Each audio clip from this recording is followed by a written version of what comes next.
Hello, everyone. Welcome to the Short-Term Show special episode series on the high country of North Carolina. So we are going to be doing a 10-episode deep dive into everything you need to know about buying a short-term rental in this market. And we do have a few supplemental materials for y'all to check out over on our website. So any information that you need on pricing of short-term rental properties in this market, you can find it on our website at theshorttermshop.com. You can also find income data thanks to our friends over at airdna.com. You can find that on our website, again, at theshorttermshop.com. If you guys are interested in buying a short-term rental property with a short-term shop agent in this market, you can email us at agents@theshorttermshop.com, or you can join our Facebook group. We've created an amazing community with over 50,000 people where we talk about all short-term rental investing all day, every day.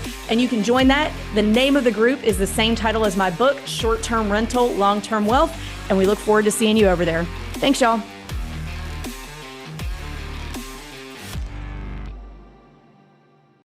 Hey guys, welcome back to the Short-Term Shop Market series on the high country. Today, we're going to be talking about getting your property ready to go live. So everything from closing day up to the day you go live on the OTAs. So I have a very cool panel here today. We're going to go left to right in order of who's on my screen. First, we have Bill Faith. Bill, do you want to introduce yourself? Hi, I'm Bill Faith. No, and I'm just tell them kidding. a little bit about yourself. Yeah, I'm just kidding. I'm Bill Faith. I'm an investor in Western North Carolina. Have one property in Banner Elk, have one up on Beach Mountain, co-host two additional properties on Beach Mountain. Love the area and excited to hear about Mike's story today. Thank you very much, Bill. And next we have our high country agent, the illustrious, infamous Garrett Simmons. Hey, Garrett. Hey, Avery.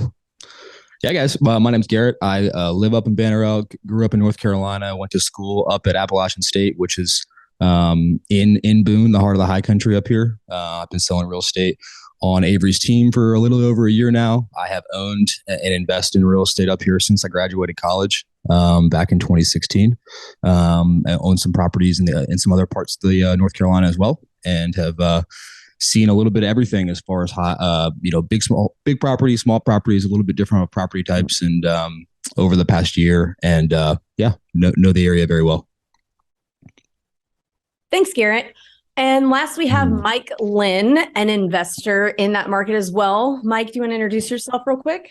Sure. Yes. Hi, my name is Mike Lynn. I live in Orange County, California. I'm originally from New Jersey, lived in North Carolina for about 2 years. I went to grad school at Duke University, and I recently bought my first and only short-term rental in Banner Elk, and Garrett was very helpful in helping me to find that house.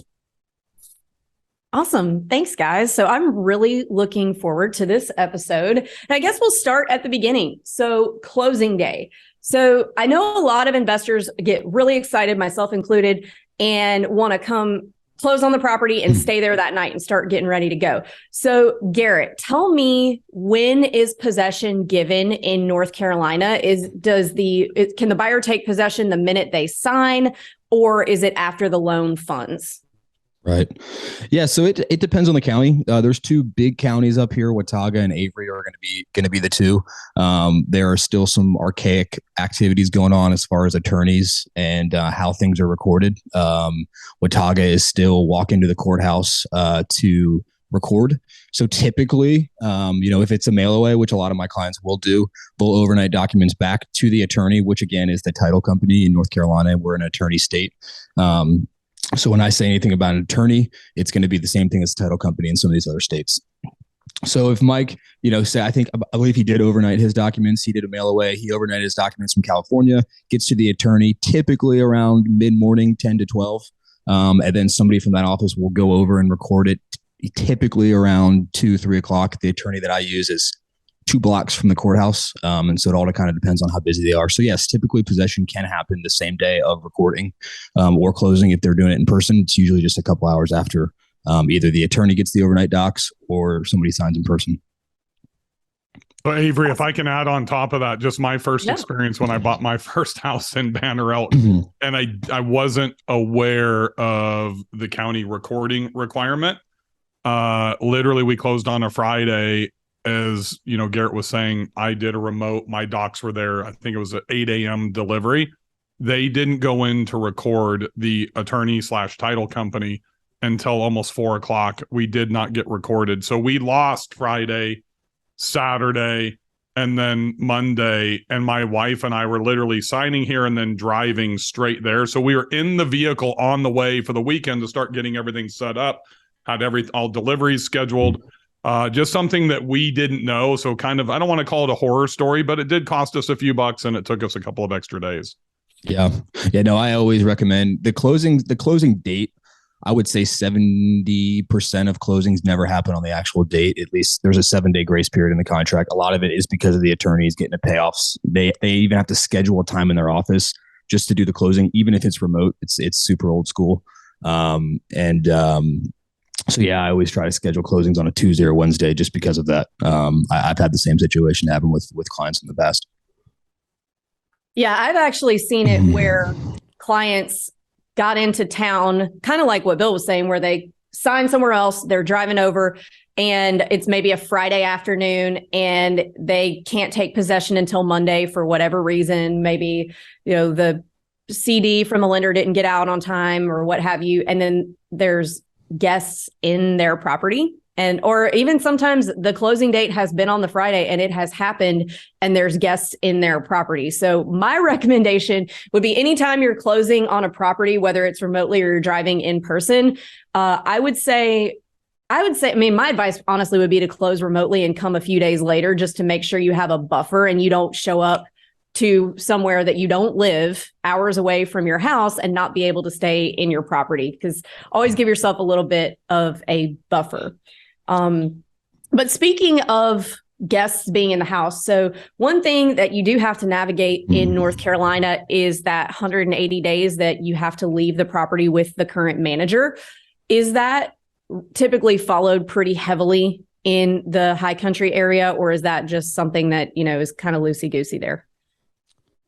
Yeah, I'm curious to hear Bill's thoughts on this. It is, it's kind of the wild, wild west up here. I'll be honest. I know it's the same way down at the beach as well.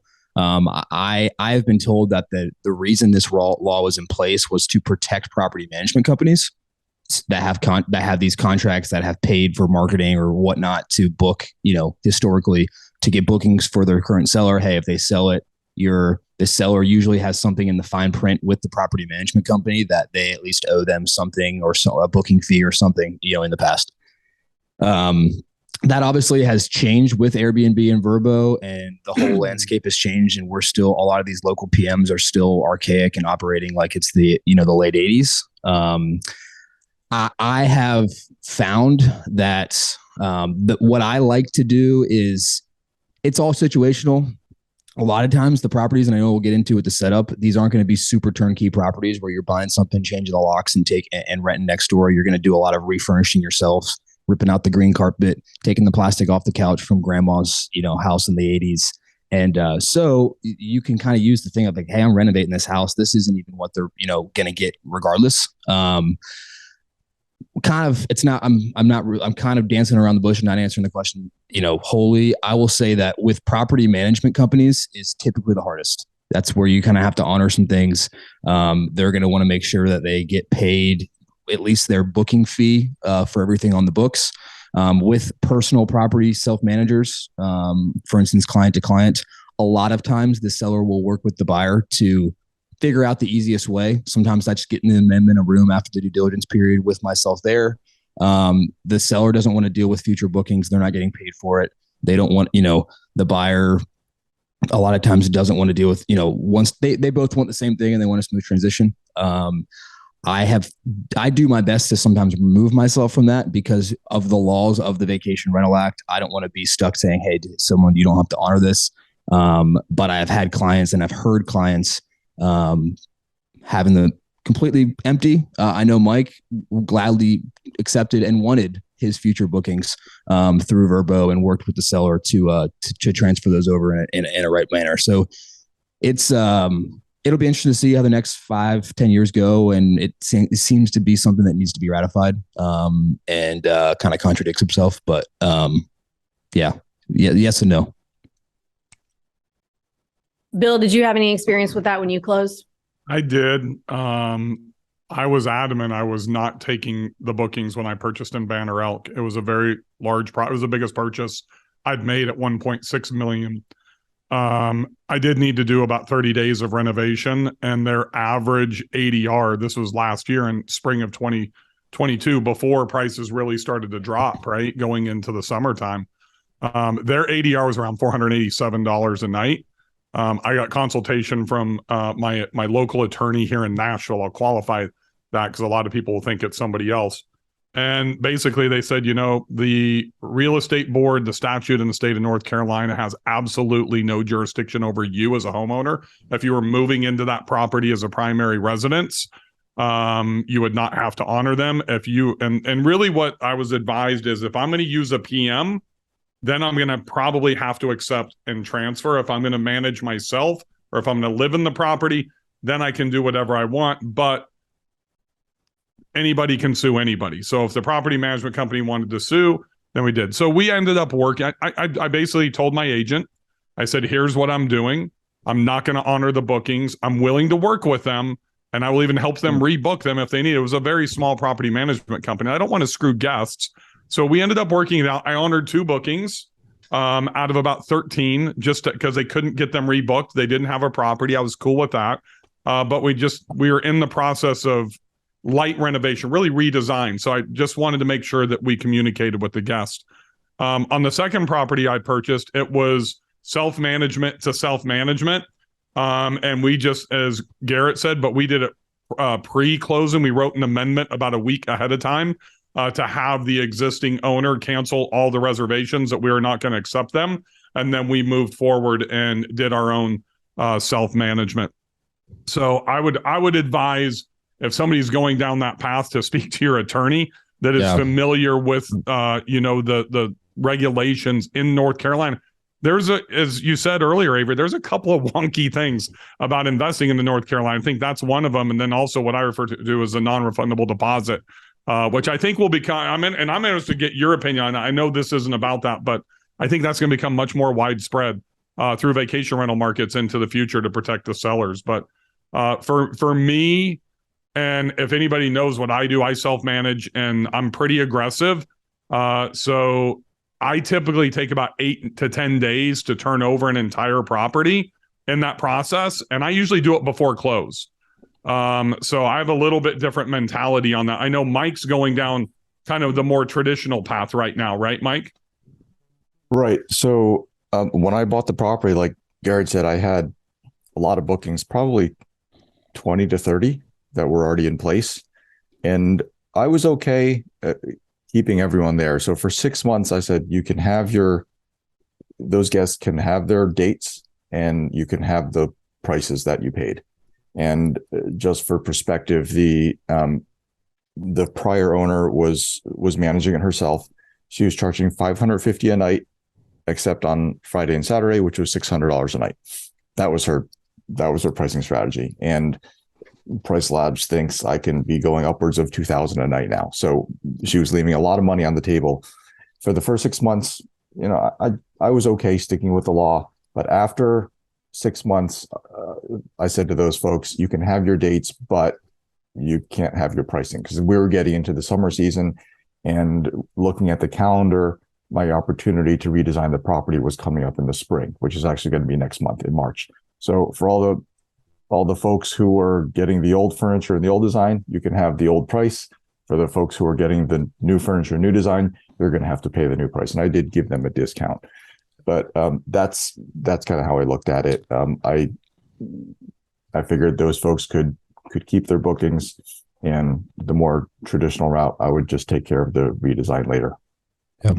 And I've actually talked to some people, a person at the commission who really kind of had his foot in his mouth and wasn't able to answer a lot of the questions of playing devil's advocate to it, because it's really a tenant, right? So the only person that could, I guess, really go after you and sue you would be an actual guest. Now, the chances that an actual guest knows the law of North Carolina and says, hey, well, due to the Vacation Rental Act, Mike has to honor this price. And that is a road that, it's not necessarily Vrbo and Airbnb. They don't care about the laws of North Carolina. They a lot of them don't even really know what the laws of North Carolina are. So it's really kind of up to the property owner. And then also, I've never seen a guest actually think and say, hey, I know what the, rights are, because I asked the guy at the commission, what if I renovate the property and it's down to the studs by the time that, do I have to honor their booking, or they're not even going to want to stay there, or it's like Mike said, it's worth twice as much now. And so there's definitely some reform that needs to happen. But yeah, with Bill, as far as just talking to whoever your legal counsel is.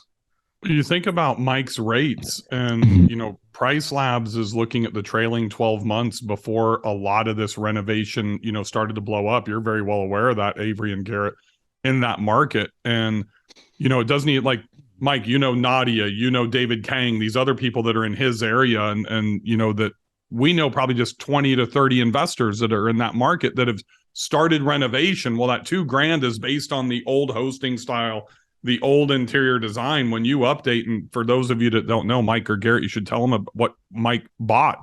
It's a huge property with 10 bedrooms. So, I mean, I think that you'll be able to get even more, than $2,000 a night during the summer. Yeah. It's interesting dynamic. I mean, on the flip side, because his property is so big, you got 20 plus people coming. There's people that have planned a trip up to the mountains, whether it's a retreat, for months. And so they don't have any control whether the property changes hands. And so a lot of times in Mike's situation, Joe Avery bought 6 condos, and one of his first bookings he honored was all 6 of them together. And she was freaking out. She was like, I don't have another place to go because we had this retreat planned. I can't even book a hotel because there's 20 of us. And so that's why, it can be a little bit tricky.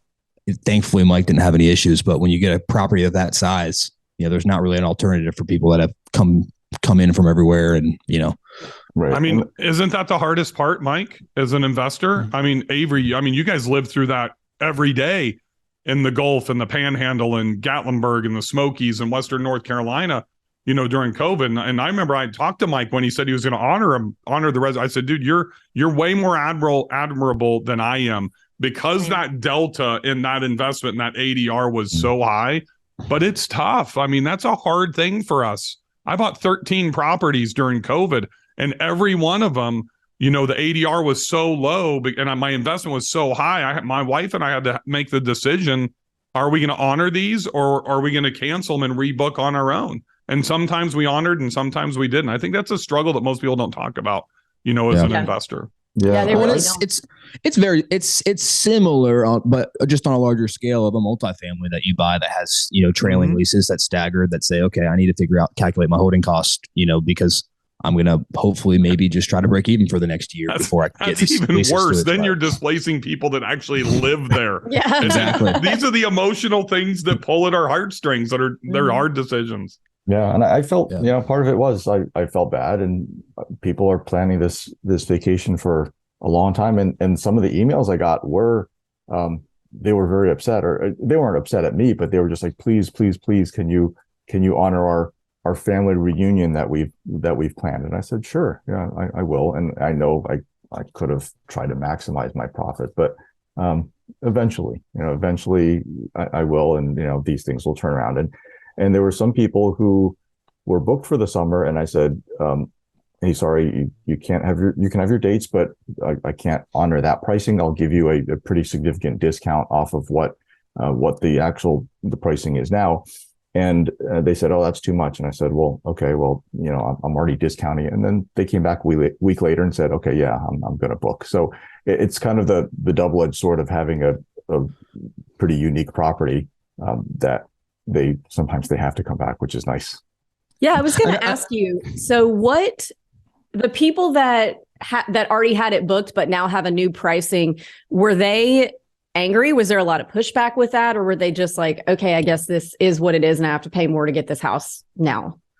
There was a little bit of pushback. I offered the discount up front. I think it was like 15% off of the Price Lab prices. And at that time, Price Lab I think they were still trying to figure out my property, because when I went back like a month or two later, the prices had gone much higher. So they were getting 15% off a discounted price, which was still, of course, way more than they paid before. It was probably double. And so they'd push back once, and I would say, I'm sorry, that's the best I can do. And then they would come back and say, okay. And realizing that some of these people have stayed there for 3, 4, 5 years in a row, because this is the house that works for their family, their very large extended family. they almost claim it as their house. And it's like, this is our mountain place. So we rent it it's almost like a timeshare to them. It is. The mentality of what you guys just said is so different in the mountains, and I'm sure you guys see it in the Smokies too. But I've seen repeat guests down at the beach, but never with that intimacy that they have in Western North Carolina. It's different. I've experienced the exact same thing, both on beach and down in Banner Elk. It's kind of a crazy phenomenon. Yeah. Yeah. Another thing, I've had a client too. It really all depends on the situation. I've had a client who was buying from a self-manager that was using a co-host or another, boutique self-manager, and they made an agreement and the houses needed to be rehabbed. But the client was from California. They were going to wait for the property was still cash flowing, and there was still a ton of bookings. And so they basically were able to just hop on and co-host with these people. That this was their only property. They weren't full-time investors. And so they were able to ride out the rest of the bookings on another listing. And then were able to get in, do all the renovations, and basically start from scratch, which would have been easier if they tried to build up reviews with, shitty property, and then did renovations, and then it changed everything. And so they were like, hey, I don't want to claim this as my own, I just want to honor these bookings with the current owner. And some sellers are willing to do that. The people that, again, are local, that live right next door, maybe then are not full-time investors, or maybe a little bit more willing to do that, and they don't care about their reputation on, any of these platforms. Hey, I just want to point out something that I learned a couple months into the process, that so the prior owner was only listing this property on Vrbo, which I thought was another opportunity. I can list it on Airbnb. But a couple of months in, I found out that Vrbo will allow you to transfer your reviews over from the old owner to the new owner. So this property had been running on Vrbo for 10, 11 years. And so I inherited 120 bookings at a 4.7 average rating, which isn't the best rating, but hey, it shows that this property has history. So they were able to bring those over. There was no history on Airbnb, of course, because they weren't on there. And I don't think Airbnb lets you do that. But some listeners might not be aware that you can call Vrbo and, with the permission of the prior owner, get those reviews transferred over to you. This is all really, really good information. So I guess it depends on you as an investor, whether you want to fight the battle of not trying to take the bookings, or just honor the 180 days that you technically have to honor by North Carolina state law. So it's really interesting the way that different people look at it. I've seen the same investor on the buyer side be absolutely brutal about not taking the bookings. I'm personally not a booking taker myself. I don't want them. I don't want your bookings. Take them away. But I've seen that same investor, when they go to sell that property to 1031 exchange later, all of a sudden be really, really worried about everyone's vacations and like completely flip-flop of what's important to them. So I think it's because they've been running a property and seeing like, oh yeah, this means a lot to these people. So it really just depends on what your goals are and which way you want to go.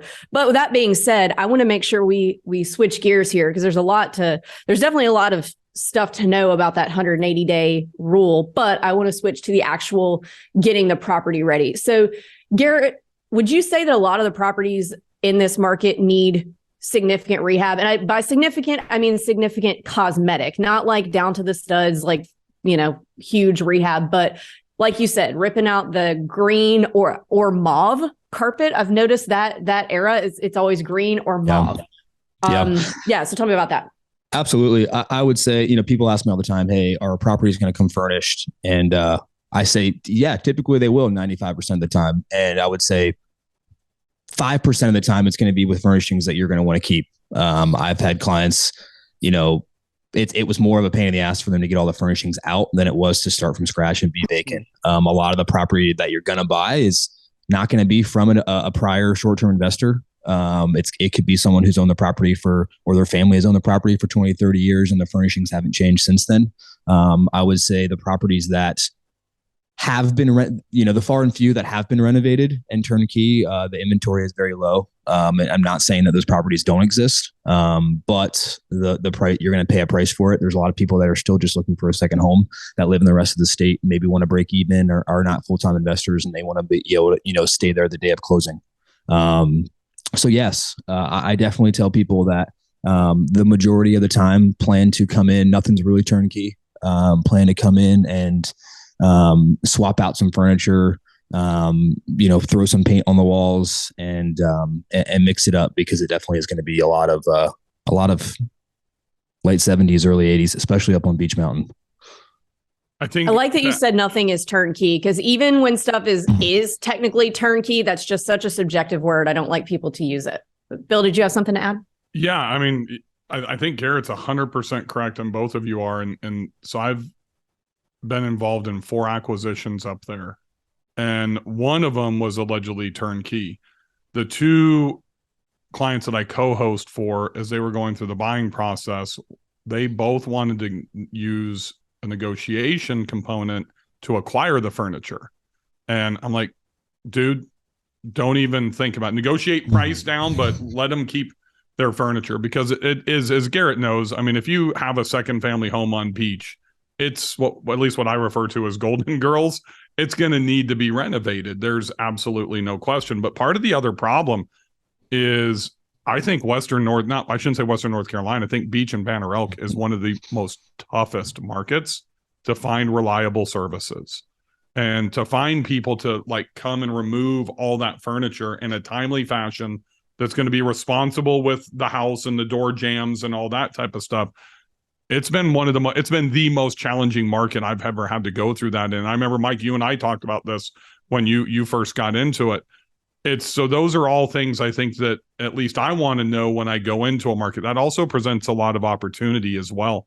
But that should be part of the plan, in my opinion, Avery, as somebody's going through the process prior to close, and to plan, from basically signing contract to close, and understand that. And that's where I think those Facebook groups become, so valuable to, like your group, Avery, that you've put together. And even the local owners groups in these markets become so valuable to set that up, or else it can be very challenging, specifically in that, from Boone all the way down to Newland and up to Beach. I was also just going to add to that, is like, a lot of these owners, you think you're helping them out saying, hey, I don't want the furnishings. They're not really going to move it out anyway. It's actually, you're helping them out. It could be a negotiating tool to actually say, hey, you can leave, just leave whatever you want. Don't feel like moving out, and just plan on getting in there and cleaning it all out. A lot of times they'll try to maybe sell you the furniture because they don't want to move it, and you can just play hardball and wait till the end and be like, so are you going to move out? I'm not going to close until you move everything out. Like, actually, no, we'll keep it there. I found, I actually had a property that I put everything on Facebook Marketplace, or App State Classify, which I'm still a member at. It's basically like a Craigslist for App State, and said, hey, $300. But you can't pick and choose. You have to take everything in this house. And a college kid was there that same day. They took the whole house out for $300, and who knows what they did with the rest of it, but they had to take everything. Okay. I want to hit on that really quick. So in that area of North Carolina, is it an area where all the properties basically come furnished, but the furniture has no value to the real estate contract? So basically you're getting the furniture for free and it's not a negotiation, or do you have to negotiate furniture on every deal? Yeah. I've seen both sides of it. Lenders don't like to see furnishings on the contract unless you're paying with cash. So if it's not a cash buyer, you're going to have to attach some sort of bill of sale with the contract that's not affiliated with the contract, so that when the attorney or the lender gets the contract, that bill of sale is not there. It can be a little bit, if you're buying something completely turnkey, there's a little bit of trust between the buyer and seller. Okay, hey, everything I've seen the day of showing, there's going to be an owner's closet that I'm sure has some privacy, in it, that isn't transferring. A lot of people that, have some memorabilia on the wall or something here. As detailed as you can get, documenting it down. But yeah, that usually, in my opinion, with clients, or in my history, it's come with bill of sales that are legal documents, but not attached to the actual contract. And you think about that, Garrett, that's a huge contention point for a lot of lenders, right? And they're different between Fannie, Freddie, DSCR, or even a local commercial, where they may only allow 1% or 2% of the sales price if it stays inside of the contract, right? So I know, Avery, on my Banner Elk property, we took all furnishings, valued at about $67,000. We did exactly what Garrett said. We did, I wouldn't even call it an addendum. We had a bill of sale in a contract that the closing attorney drafted up, and we did that outside. So it was basically a holdback to where they gave the title company / attorney the funds And then I had to use it. The attorney made me use it for rehab and furniture purchasing to replace. The flip side of that was my Beach Mountain acquisition. We didn't want the furniture. And it was written in the contract that everything would be, I forgot what the exact, I'm sure Garrett, you know the terminology, but it had to be, to a swept floor or something like that, is everything's removed, sweep the floor. And about 2 days prior to closing, my agent went by there, looked in the windows, and everything was still in there. And so we ended up having to negotiate, as Garrett said, in those last 2 days, we ended up taking a $3,500 credit just for the cost of getting everything removed on the very last day prior to closing. And it almost screwed up the deal. HUD's done, all that stuff's pretty much ready to go at that point. But I was going to stand my ground because that stuff should have been gone. And I knew how hard after my first experience it was going to be to get it removed and roughly what the cost would be. So it can be a little bit painful sometimes. Yeah, there's another thing we talked. We don't have to get too deep in the weeds of a due diligence period, but setting attaching a due diligence request, like in Bill's example, with your contract saying, "Hey, seller agrees to remove all furniture by the due diligence date." That could be something that you could actually an example where you could get your due diligence deposit back if by that date all that furniture wasn't out of there. Attorney, you could fight and get that back, and that way you wouldn't have to wait 2 days before closing. It could actually be during a due diligence date that could potentially be 2 weeks after contract execution. Yeah, I think a lot of investors mistakenly think that, okay, I'm going to get a better deal if I don't want the furniture, when actually you're creating more work for the seller by saying you don't want the furniture. So if I'm selling, you better be paying me to coordinate having to get all this crap out of here, because most of the time seller probably doesn't live there. It's probably a really big headache to do it. So it's kind of the reverse of what you might think as a new investor. So let's talk about what we need to have. So we know that things don't really come super turnkey around here. It's kind of like what the Smokies was the Smokies, whatever.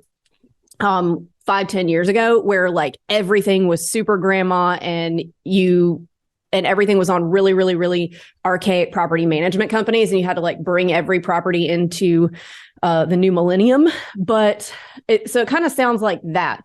So are there any things that you need to make sure you add to a property when you're redoing it, like hot tubs, fire pits? What's the norm in that market? Yeah. I know Bill's going to have his opinion on it as well. I think that everything. I don't necessarily. I always say there's a lot of boxes that when people are asking about, hey, this has to have a hot tub, this has to be a log cabin, this has to have that. I think those are all boxes that can be checked, but don't need to be checked with every property. We talk about, up here, because based on the elevation being over 3 times as much as the Smokies, we have 100,000 $250,000 million views. And sometimes that can be as, important or more important than some of the interior amenities. Hot tubs, I will say, just from the weather, you can use them year round. You can have a sweatshirt on any night of the year up here based on the temperatures. It's snowed every single month on top of Grandfather Mountain in the history of as long as they've been tracking it. So I would say hot tubs definitely can add value. That being said, I have clients that don't have hot tubs and still perform really well. Everyone can have a metric on it. You don't really have a baseline until you rent it without it and then put it in there, all things being equal. As far as an interior goes, I would say any sort of added amenities you can have, having a coffee bar set up, having granola bars out, all of those things I've seen to be super helpful. I would say as far as the overall aesthetic up in the high country, doesn't necessarily, there's not a one size fits all as far as, I talk to clients all the time that own properties or have looked for properties in the Smokies and they say, hey, I have to have a log cabin. If I don't have a log cabin, it's not going to work. Well, Mike has a 10-bedroom stick-built house that has, vinyl siding on the side of it and green shutters. It's not a log cabin. And it's only 9 guys. Only 9 bedrooms. 10 bathrooms. 10 bathrooms. 9 bedroom, 2 bath. And so, some of the top performing properties up in the area are a tiny little roundhouse that's been completely gutted and renovated and is very modern, neutral, and white. A lot of the people vacationing up here are North Carolina, they're from North Carolina, but people that live in North Carolina now are transplants. They're coming from California. They're coming from New York. It's the people that were vacationing in Tahoe when they lived in California that are now going to come up to the mountains. And so they're going to be looking for, I call it more of a modern mountain aesthetic, as, you can have a lot of whites. You can have a lot of neutral. Sure, you're not going to have a bright green, bright, orange beach house. And there's a lot of ways to make accent walls or make things kind of, make people feel like they're in a mountain house. It doesn't necessarily have to be a actual log cabin, so to speak. What are your thoughts, Bill? I could do the entire podcast on this, but I'll try to keep it concise. I'm going to give you my personal opinion, and then I'll give you some data that you probably even discussed with Kenny Bedwell from STR Insights. No question, proximity and views, just like any place else, whether it's the beach, whether it's the Smokies, whatever, are the two biggest things. I break up that market into three segments. You've got Beach Mountain, you've got downtown Banner Elk, right, which are really the number 1 and 2 traffic drivers. Then when you go up, where kind of on that north side, Seven Devils area where Mike is, and into Blowing Rock and into App State, the traffic drivers can be App State. The traffic drivers can be, the Appalachian, ski resort. In the heart of Banner Elk and in Beach Mountain, you look at Beach Mountain and Sugar Mountain are the two biggest drivers, during the winter. The proximity to those, and really like right in that sweet spot of downtown Banner Elk, and then up on Beach Mountain, as close as you are to the resort. I have 2 ski in, ski out properties up there. So I think proximity and views are number 1 and number 2. I'll tell you, I have an A-frame that's a mile away from Beach Mountain, and I did not get it ready in time with some structural stuff on the deck to get it reinforced to put in a hot tub. And I'm adamant that I've lost probably close to 20, maybe 25 grand just through the prime booking season on rate and occupancy by not having a hot tub. So I think you look at the standard things. I think you can really take the Smokies and pick everything up and plop it down in Western North Carolina. But it's like what you said, Avery, it's a decade ago. It's not, 2023 and that part of the country. And that's one of the reasons. It was early February of last year. Kenny Bedwell from STR Insights. It was just, his software wasn't even publicly available. And he found this hole in the market for those large, houses like what Mike has, like what I invested into. And that's why I invested. But I took the concepts that you guys live in the Smokies. And one of the reasons I've never invested there, it's uber competitive. And you look at the ratings there versus the overall rating in this part of Western North Carolina, and there was no garages at the time that had been converted to game rooms, and you didn't have to have that de facto $50,000 to $75,000 investment that you almost have to have in a mod pool or game room or the sit-down Sega, driving games in the garage, all that shit, and the Smokies in North Carolina. So I brought that with me, and that gave me a huge competitive advantage, right? So I think that when you look at the standard amenities, I think a long-range view is an amenity. And one of the hidden gems is when people don't have it. I bought a property for a client, or procured it from a year and a half ago in Swannanoa outside of Asheville, and you couldn't see the mountains. It cost $6,000 to remove some trees and trim some trees, and now he's got a 9 out of 10 view, right? So I think you can create those things when you find it. But long-range views, proximity, most importantly, to downtown Banner Elk, Beach Mountain, number 1, number 2 traffic drivers for summer and winter. Hot tub, fire pit, your standard stuff. But then as Garrett starts talking about, I think you have to make the decision before you go under contract, and then you really better reinforce that when you close and you start your design process, so you don't overdevelop your property based on your ideal buyer. People refer to it as an avatar that you're going to try to attract, because you definitely can do that in this market, specifically up on beach, if you don't have that proximity or the views. And if you don't, then I would focus on some of those things like a coffee bar. We put waffle bars now, because once we did a coffee bar and people's coffee bars became standard, then I want to do something different. The waffle bar is an easy, low-cost amenity. Avery, you said something on, I think I saw it on your TikTok or Instagram, where you talked about a lot of people don't put televisions in every bedroom. I caught so much heat for that. And I'm like, you guys are wrong. You got to have a TV in every bedroom. Go ahead, not to interrupt you. We're still talking about the South here. So you think about if somebody's in Mike's house or my house or any of Garrett's properties in that market in September of last year when App State, I forgot who they beat, and they were like, they had ESPN game day there, and they can't see the game when they can't get a ticket, they're not going to book. I learned that when I started investing in Gulf Shores. I was literally doing OTA and no cable, and people are flipping out. I can't watch the Alabama-Auburn game. I can't watch UT and Texas A&M. So every single property I have has TVs in every bedroom, regardless of size. And I think those are the huge small deals. Now, I'm going to give you, this is going to sound absolutely probably crazy to Garrett because he lives there. And Kenny Bedwell from STR Insights will absolutely back this up with data. In that market, EV charger. Because the only place you can charge a Tesla, and one of the reasons my wife never drives her car there, is literally at Lees McRae. You know where I'm talking about there, Garrett? Right in downtown. You have that one charging station without driving up into Boone. And like less than 1% of the properties have EV chargers. So that's a $1,500 investment on average. That's with installation.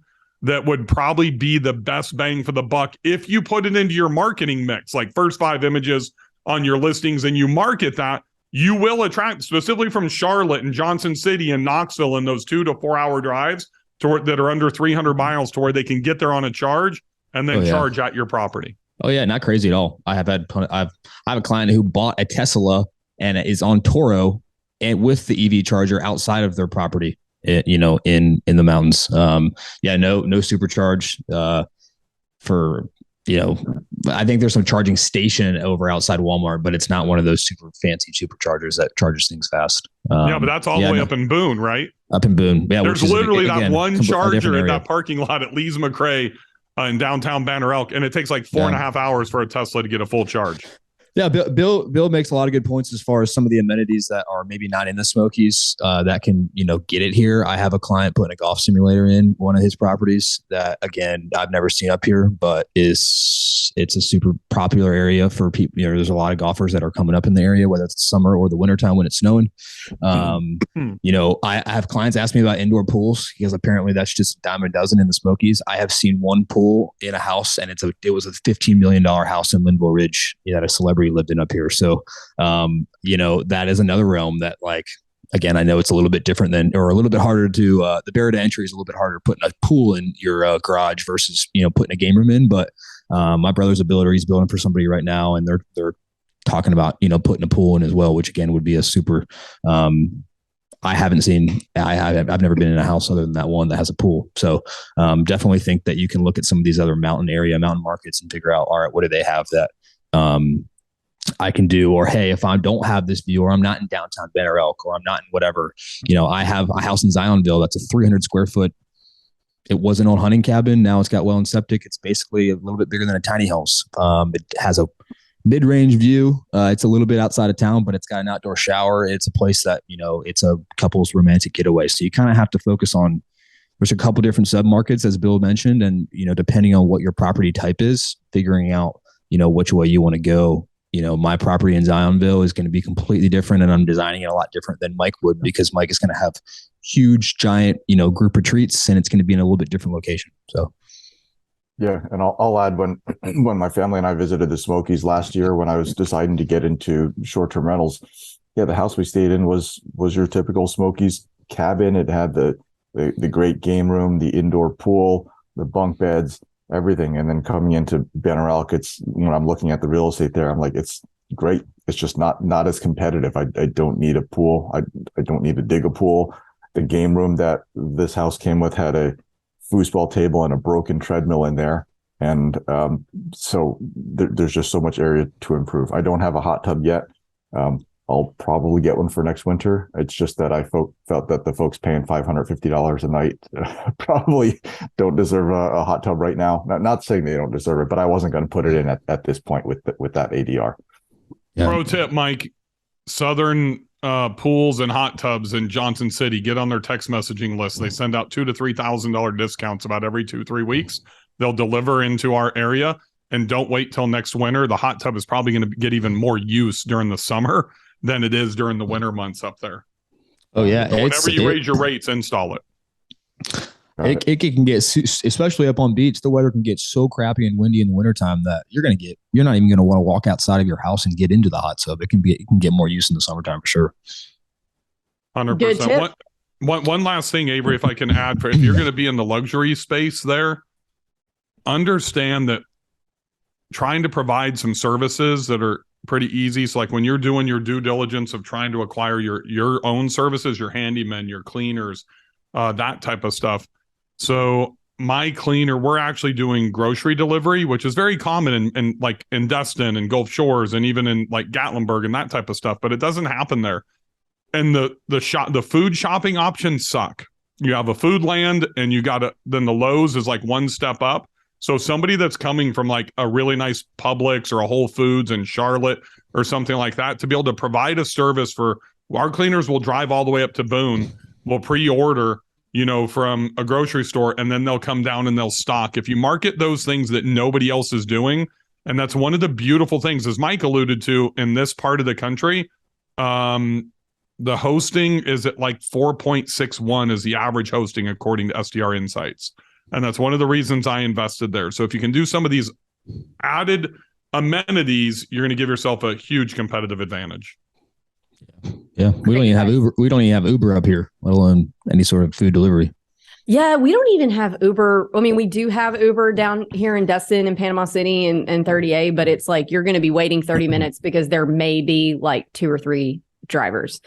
So that's something to think about in a lot of these markets, that there's really not very many people who actually live here. So things like Uber drivers and delivery, like Instacart drivers, they're not plentiful.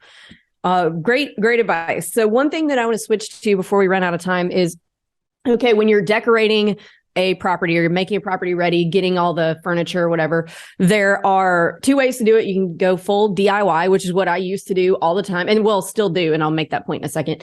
Or you can hire a designer. So Bill does the DIY. Mike, you hired a designer. I, in the beginning, was all about penny pinching and I can handle this. I can do all this stuff. I can pick cute enough things that it'll be fine. Now, like we're renovating upstairs, and I started to pick things and then I would get distracted and never pick them. And then Luke's yelling at me like, we got to get this thing live next week. What are you doing? So eventually I was like, we're going to hire a designer on this one because I know she's going to do a good job. I've seen all of her work. I know it's going to be cohesive. You're not going to be waiting on me. And it's totally worth that extra cost to do. So there's no wrong way to do it. Just kind of depends on where you are in your career and what kind of time you have. But let's talk about that. So Bill, let's start with you. Is there anywhere locally or that you source your furniture and decor, et cetera, for that area? Or are you having to go all the big online, or like basically what are you doing? Well, I sleep with Mike's designer, so it makes it easy for me. I DIY it, but my wife is the designer. There is not much of an option in that area to really get what you want. We brought in a couple of items from Rooms to Go. I think it was out of either Johnson City or Asheville.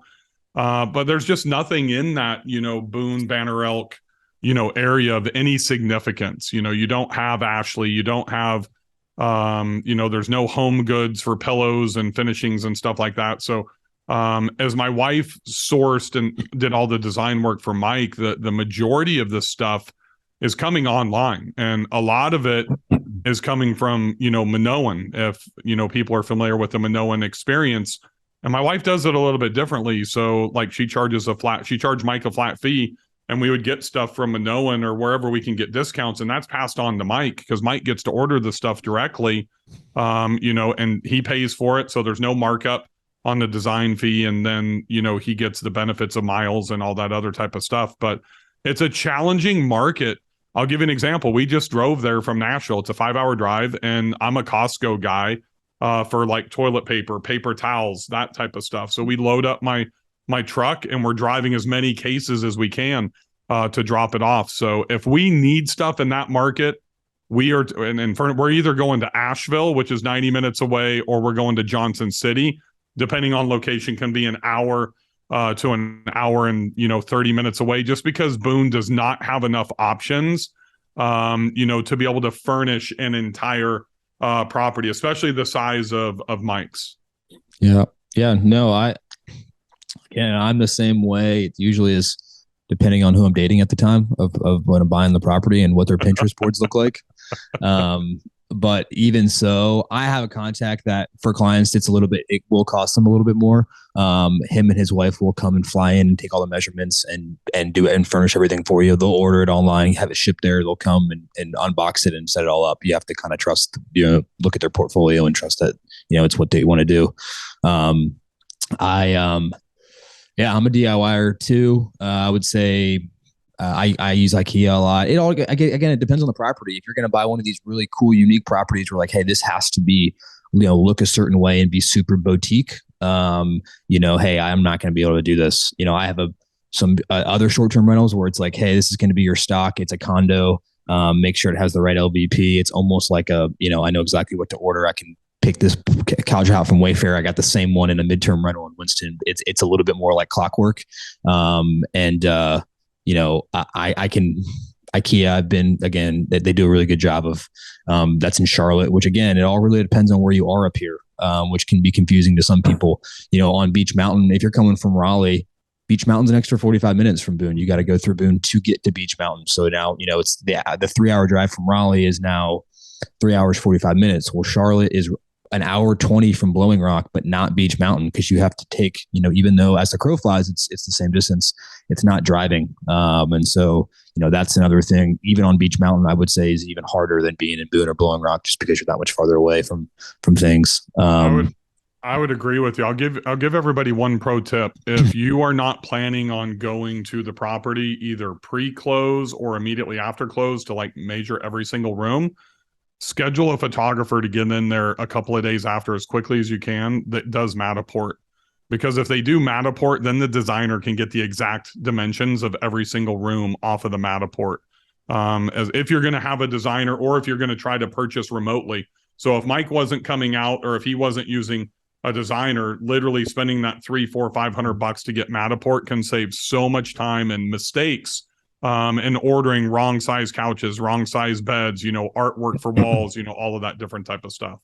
Yeah. I mean, I think to sum it up, just to be completely honest, I mean, to what everyone's saying, it's not an area that's going to be a lot easier to buy remotely and just never show up to the property at all, compared to some of these other areas where you could be, find, not saying that's impossible, but I definitely encourage my buyers, hey, I think it's going to be beneficial for you to come, whether it's during the due diligence period or right after, to spend some time. And thankfully, it's an area that people like to spend time in. It's not like a crazy, Panama City mayhem. But I try to be straight up with people and saying, hey, get your boots on the ground and check the property out. Sure. Yeah. And I'll just comment right. I'm using Bill's wife, Bria, to help me with my design, and we're going with the mountain theme that I think fits well with the area. And I'm handling everything remotely. Sometimes, you've got to consider your time. Do you want to do it yourself? Do you want to hire a designer who is going to tell you what to buy and you go purchase it? Or do you want to hire someone who's just going to do it from start to finish, like Garrett said, soup to nuts? So I've chosen the middle option. All my stuff is going into storage. There's a place called Grandfather Storage. It's, I think, just a mile or two down the road. So I've got a large storage unit. Everything is going in there. And then in a couple of weeks, I'll be going over there to oversee some folks to move everything in. So you're happy with your decision to be completely hands-off with it? Yes, I'm not completely hands-off. I'm still buying this stuff and coordinating that. But yeah, I think that's working well for me. Awesome. Well, Garrett, you mentioned boots on the ground, and that's the last point I want to go over on this is vendors, hiring them, finding them. It can be difficult in these types of markets to find them. So first, let's hit vendors overall and how to find them, and then we'll move into specifically cleaners. So does anybody have any tips they want to start with on finding vendors in this market? I think networking with other people who own or are familiar with the area. You can start with your realtor. I've asked Garrett for a couple of referrals. There's a Facebook group that Bill started that it's for owners in that area. And I've gotten to know some of the other folks in there, or just post a message. Does anyone have a good handyman, photographer, plumber, appliance repair person? I've had to ask for all of those services. Yeah. Let me jump in before you go in, Garrett, because I'll let you take over after this. I think absolutely unequivocally the most important thing for us as buyers is to have a guy like Garrett. And I've never worked with Garrett, but I know that if he works for Avery, they are going to be extremely knowledgeable and experienced. And you look at Garrett. So I think there's some criteria. I will never, ever use an agent to represent me in any market that does not own and self-manage STRs, or they could be midterms. So Garrett falls specifically right into that mix to check every single box that I would want to use as an investor when I go into a market. He's going to know the cleaners. He's going to know the handyman. He's going to know the people to stay away from, right? And those are things that are absolutely critical, I think, when you're vetting an agent to go into a market. That's what I love what Avery's done with the short-term shop. So I think that's number one for me. And then, as Mike said, the Facebook groups. But really, I think it's in the short-term shop group. It's in my Build Short-Term Rental Wealth group. As you know, Mike said, I'm sure Avery, you and Luke see this all the time. Hey, I'm going into X market. Hey, do you have cleaner recommendations or whatever that is? That's like the second most valuable resource, I think, behind your agent. Sorry, Garrett. I just wanted to set the table for you because I believe in that adamantly. Thanks. No doubt. Yeah, absolutely. Yeah, no, I mean, again, I am kind of, how I ended that last kind of topic. I will say, compared to what I've seen in the Smokies and other areas, it's going to be as easy. That's one thing that's going to come, we talk about the high country being maybe how the Smokies was 10 years ago, being where there's not a lot of historical data. The prices are going to be a little bit lower based on that. Just like investing in a startup, there's going to be a lot less resources to support all of that. And so it definitely can be a little bit trickier up here than some of the other areas you're dealing with. For all intents and purposes, even though we got a Walmart and a hospital and a university of over 20,000 people, it's a small mountain town, especially when you get out in some of these rural areas. So it's really important to kind of know your place, to get really familiar with the local contractors, because they can be very clingy. I have contacts that I won't give every one of my clients that are good friends of mine, or, hey, this person won't come up. All right, well, tell them that I sent you, and, they'll be over there, because, it's a very tight knit community. So that's another kind of conversation, I think, as far as just getting familiar, talking to your neighbors, even the old school, coming over there, baking them some cookies when you move in, just establishing a relationship with you, because they might have somebody that they might even be a plumber, they might even be an electrician. There's a lot of, the number one source of industry up here behind the university is Christmas trees and then the service industry and blue collar, people in the service industry. And, I have a list of people. My brother's a builder, which that always helps, because I have all his subs and subcontractors now that he's building up. Cleaners, I would talk to the neighbors. Another big thing is, depending on where your property is, if you don't have an HOA, maintaining your roads is the snowplow. A lot of times it's just an old man at the bottom of the hill that is on a handshake agreement where you give him $100 a year. Befriend that guy. And he might also, and so I would say the biggest thing is, yes, in addition to the Facebook groups, walking around, knocking on the neighbor's door, meeting the neighbors, depending on the area that you're in and the neighborhood you're in, can help to find good contacts. One of the big reasons why it's so hard up here too is the income gap has become, short-term rentals have changed. A lot of people in the service industry, cleaners, et cetera, can't afford to live in Boone or Banner Elk. So they're coming from Johnson City. They're coming from Elizabethton. They're coming from parts of Newland. And so they're traveling a little bit more. So that's another thing to think about, where they come from. It's a reason why it can be a little bit tricky to find certain particular workers. Garrett, that was something that I was going to touch on, is where they live. So remember, there's micro markets. There's Boone. A lot of people from Boone aren't going to drive all the way down to Banner Elk. And people that are servicing in that Banner Elk area that are coming over from Newland, or that kind of live on the other side of Grandfather Mountain, a lot of them don't want to go up Beach Mountain, because like he said, the income gap, they know their break costs are going to quadruple going up and down Beach Mountain every day. The other thing is think about, you need to know what kind of vehicle they drive. If they're driving a 2-wheel drive and they don't have like a Jeep or a 4-wheel drive, ask them if they have chains. If they don't have chains, they're not going to get to you when you need them most. When it's always that one winter storm, like we had, right, 2 days before Christmas, that it ices, and if they can't get to you to do a turnover on Christmas Eve, you're foobarred, when that next guest and you have a $5,000 booking coming in. So there's a lot of the vetting stuff that you really need to understand. I didn't know any of that because it was the first time I ever went into a mountain market. And the other, like Garrett mentioned, snow plowing.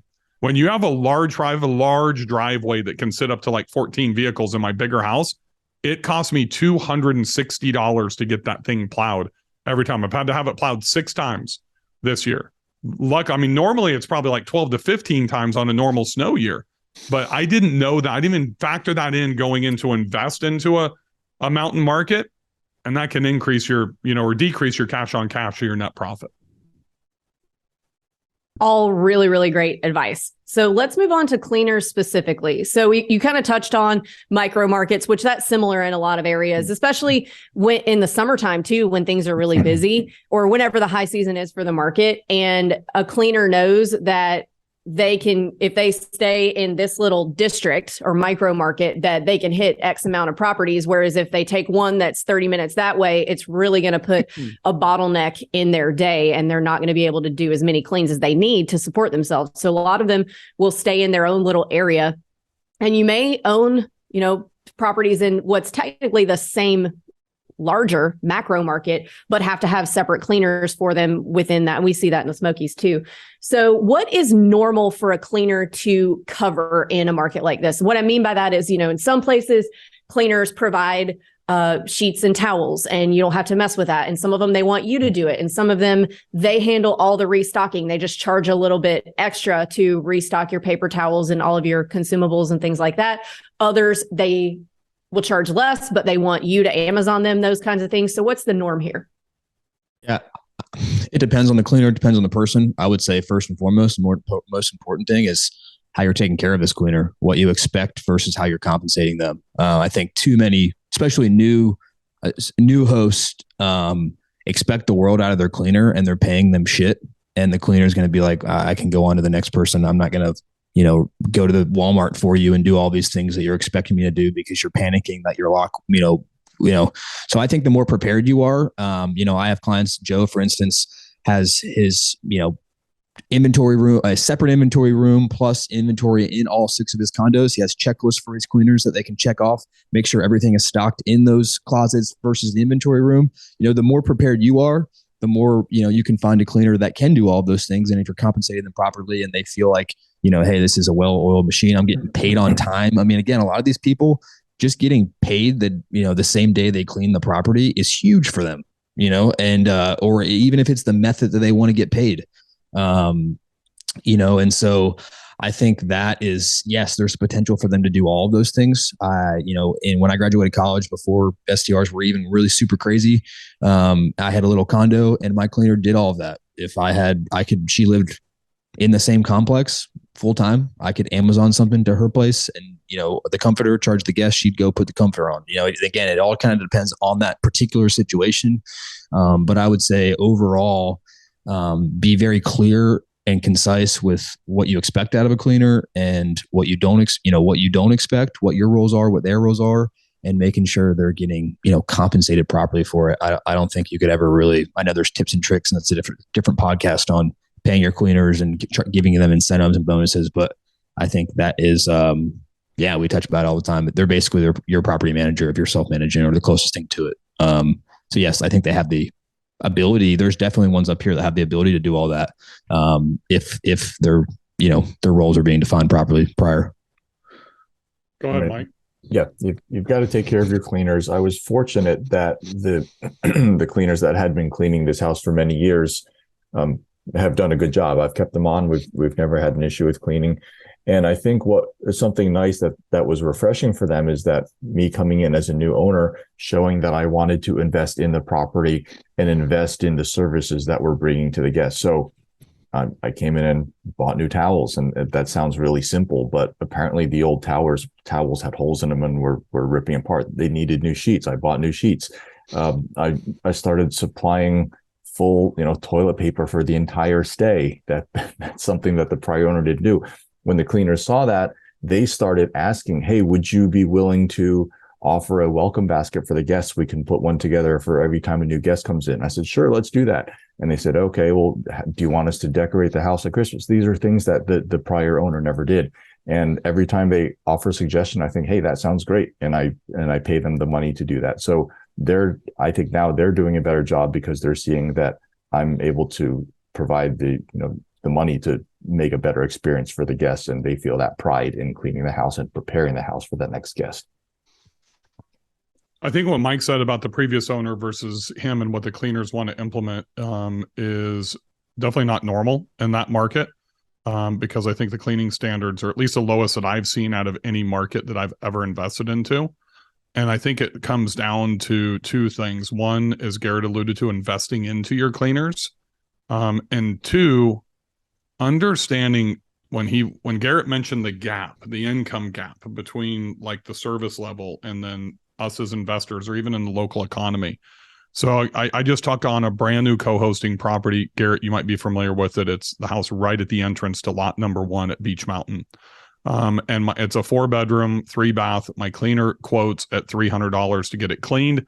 I said, I'll pay you $375 because there's enough profit for me in my co-hosting business to absorb that. And I do that same thing with every cleaner because I hear her complaining about the condos that she's cleaning. And she's one of those that lives in Elizabethtown and she has to drive over 45 minutes and she's cleaning these condos and she has a business coach and she's learning that she's losing money trying to trade dollars for hours with the lower end property. So for me, this whole purpose is to invest into them.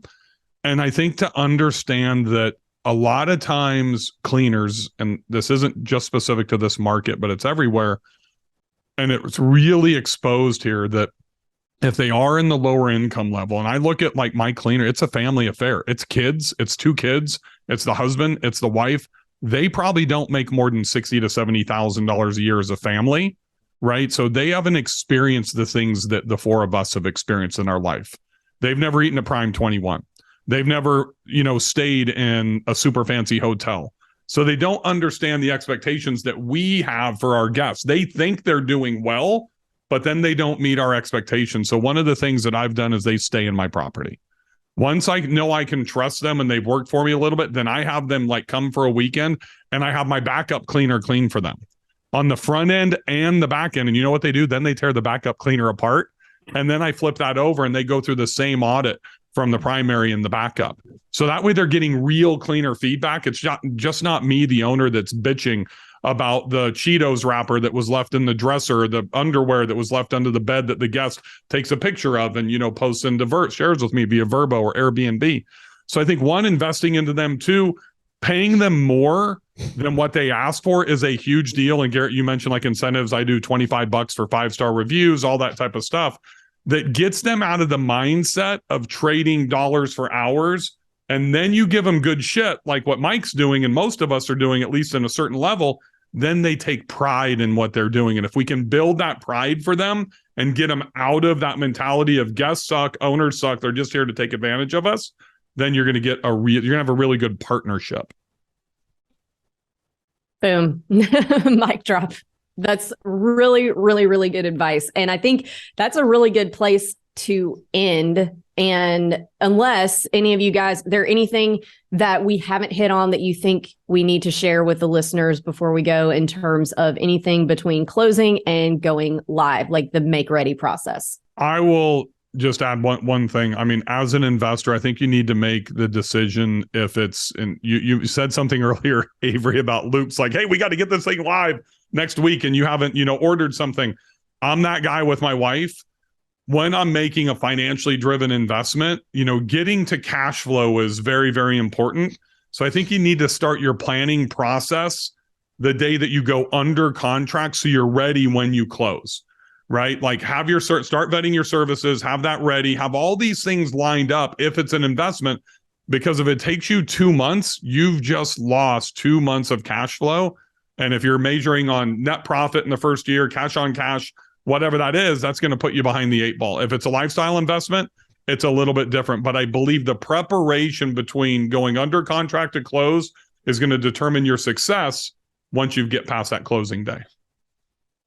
Absolutely. Absolutely. Yeah, no, I would, just to add on that, I think that I don't think there's necessarily a right or wrong timeline for things. I think just knowing your expectations, exactly what Bill mentioned. I mean, if you've budgeted when you're buying a property, hey, I'm budgeting to pay the mortgage for 3 months with no renters being in it. I've already budgeted that when I bought it. I'm going to stay there for 3 months. I'm going to do a little bit of work myself, etc. Or it's just going to sit there because I'm finishing up another job with my personal job and I'm expecting to not go and even touch the property for 3 months. I've already budgeted for that. Well, that's fine. There's no one that's going to say, don't do that. It's not the right thing.